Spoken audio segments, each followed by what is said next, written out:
दिवशी सूर्य उगवला, ते म्हणजेच डॉक्टर बाबासाहेब आंबेडकर. बाबासाहेबांनी संविधान लिहिताना सर्वप्रथम समानतेचा अधिकार दिला, कारण त्यांना माहित होते समानता जर नसेल तर स्वातंत्र्य फक्त नावापुरते राहते.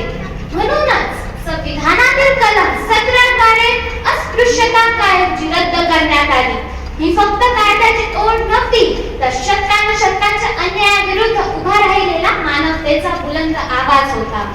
मित्रांनो, आपल्या इतिहासात काही वेदनादायक अध्यायही आहेत.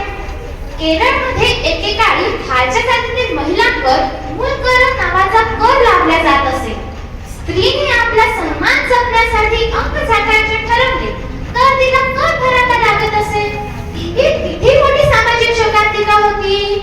ज्या देशात आपण स्त्रीला देवी मानतो, त्याच देशात स्त्रीच्या सन्मानावर असे घाव उठणे, ही वेदना शब्दात सांगता येणार नाही. मित्रांनो, जग औद्योगिक क्रांतीकडे झेपावत होते. नवीन यंत्रे, नवीन व्यवस्था, नवीन विचार जन्म घेत होते. जिथे समस्यांवर उपाय शोधले गेले, तिथे समाजाने मात्र माणसालाच समस्येचा उपाय बनवले. कोण करणार घाण साफ, कोण उचलणार कचरा, कोण करणार कठीण कामे, याची उत्तरे कौशल्यावर नव्हे तर जातीवर ठरवली गेली. पण बाबासाहेबांनी सांगितले, कामाला कमीपणा नसतो, कमीपणा असतो तर तो विचारात.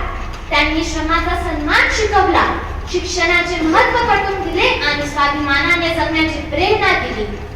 मित्रांनो, बाबासाहेब नेहमी सांगतात, देश केवळ परकीय सत्तेतून मुक्त झाला म्हणून खऱ्या अर्थाने स्वातंत्र्य होत नाही.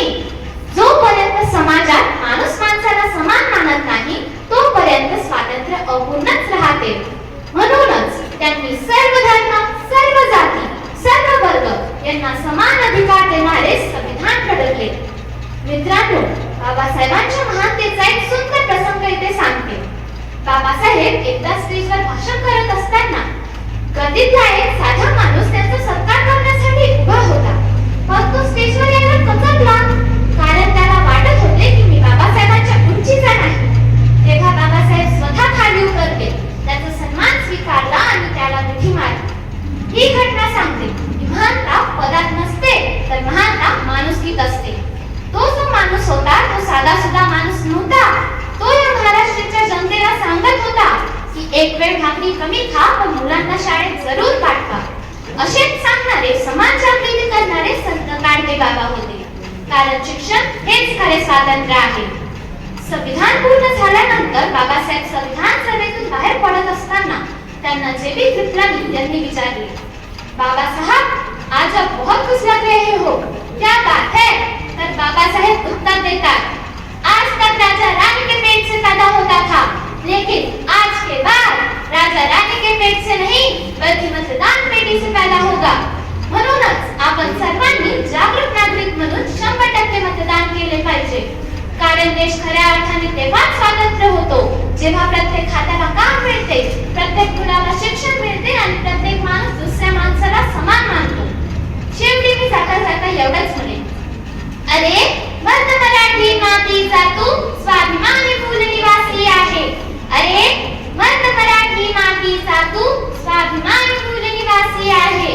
मान तुझी तलवार आणि स्वाभिमान तुझी राणी आहे.